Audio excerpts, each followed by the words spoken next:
বন্ধুরা, আজকের গল্পটি হলো একটা লোভী আর বোকা কুমিরের।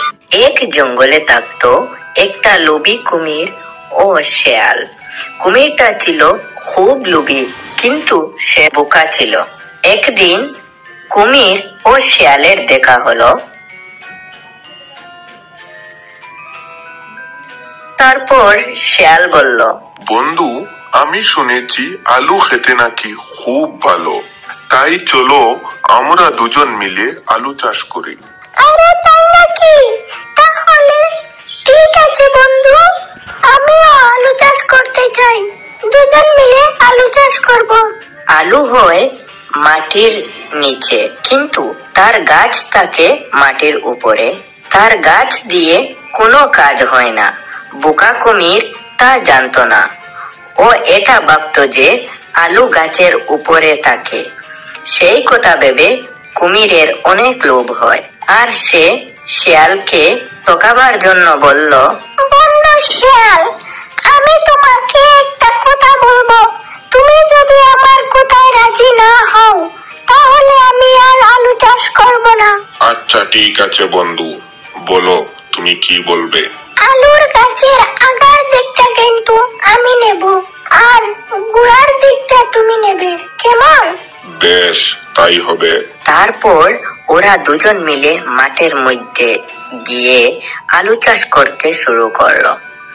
তার বেশ কিছুদিন পর আলুর গাছ বড় হয়ে গেল, আর কথা মতো কুমির আলুর গাছের আগার দিকটা কেটে তার বাড়িতে নিয়ে গেল।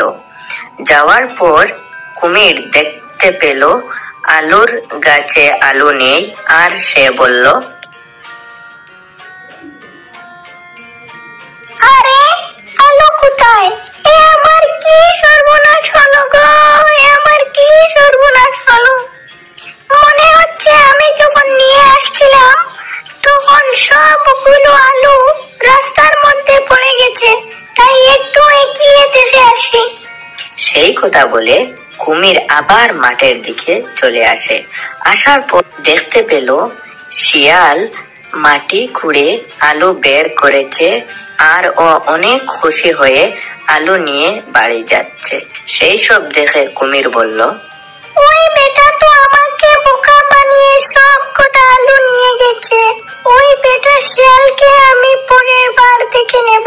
তারপর একদিন শিয়ালের আর কুমিরের আবার দেখা হলো, আর এইবার কুমির বলল, আরে বন্ধু, তুমি এতদিন কোথায় ছিলে? আমি তোমাকে অনেক খুঁজেছি জানো। চলো বন্ধু, আমরা এইবার ধানের চাষ করি। আচ্ছা ঠিক আছে বন্ধু, কাল মাঠের মধ্যে চলে এসো। পরের দিন কথা মতো শিয়াল মাঠের মধ্যে চলে আসে, আর কুমির ও সেইখানে চলে আসে। আসার পর কুমির মনে মনে ভাবলো, এইবার ওই বেটাকে আমি ঠকাবো। সেই কথা ভাবার পর কুমির বলল, বন্ধু, এইবার আমি ভাবছি আগের দিকটা নেব না, এইবার আমাকে গোড়ার দিকটা দিতে হবে। ঠিক আছে বন্ধু, তাই হবে। তারপর ওরা দুজন মিলে ধান চাষ করে। তারপর বেশ কিছুদিন কেটে যায়, আর ধান কাটার সময় হয়ে যায়। তারপর কুমির বলল, ধান কাটার তো সময় হয়ে গেছে, মাঠে যাই আর ধানগুলো নিয়ে আসি। অন্যদিকে শিয়াল ও সেই কথা ভেবে মাঠে চলে আসে। আসার পর শিয়াল ধান সমেত গাছের আগা কেটে নিয়ে গেল, আর ওইদিকে কুমির তো এইবার বাড়ি খুশি, আর ও মনে মনে ভাবছে, ওই বেটা শিয়ালকে এইবার বোকা বানিয়েছি।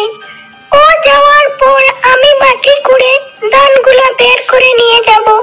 সেই কথা বলে কুমিরের খুশির আর ঠিকানা নেই। তার একটু পরে শিয়াল সেখান থেকে চলে যায়, আর কুমির মাটি খুঁড়তে শুরু করে। মাটি খুঁড়তে খুঁড়তে কুমির সেখানে কিছুই পেল না।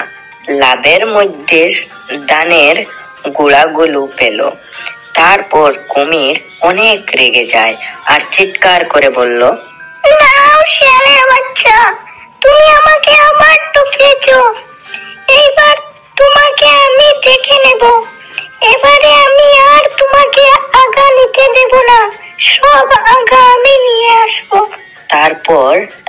করে কুমির শিয়ালের কাছে যায়।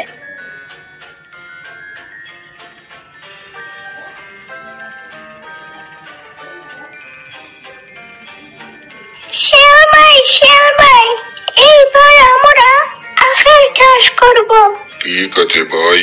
তারপরে ওরা দুজন মিলে আখের চাষ করলো। দেখতে দেখতে আখগুলা বড় হয়ে গেল। তারপর কুমির বলল, এইবার আমি আর আগার দিকটা ছাড়বো না। সেই কথা ভেবে কুমির শিয়ালকে বলল, শিয়াল ভাই, পরের বার তুমি আগার দিকটা নিয়েছো, এইবার কিন্তু আমি আগার দিকটা নেব। ঠিক আছে ভাই, তুমি যখন বলছো তাই হবে।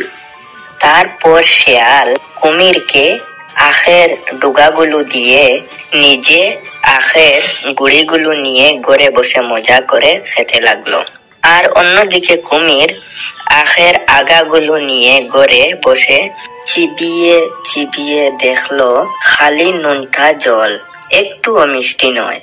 তখন সে রাগ করে আগাগুলো ফেলে দিয়ে শিয়ালের বাড়ি যায়। গিয়ে বলে, না ভাই, তোমার সাথে আমি আর চাষ করতে যাব না, কারণ আমি প্রতিবার তোমাকে ঠকাতে গিয়ে আমি নিজেই ঠকে যাই। আর এইভাবেই লোভী কুমির জব্দ হলো। তো বন্ধুরা, প্রতিবারই সততার জয় হয়। বন্ধুরা, আজকের গল্পটি এখানেই শেষ হলো। আজকের গল্প থেকে তোমরা কি শিখলে কমেন্ট করে জানিয়ে দিও। দেখা হবে পরের ভিডিওতে। আমাদের ভিডিওটি আপনাদের কেমন লাগছে কমেন্ট করে জানিয়ে দিও। আর চ্যানেলটিকে সাবস্ক্রাইব করে পাশে থাকা বেল আইকনটি বাজিয়ে দিবে। দেখা হবে পরের ভিডিওতে।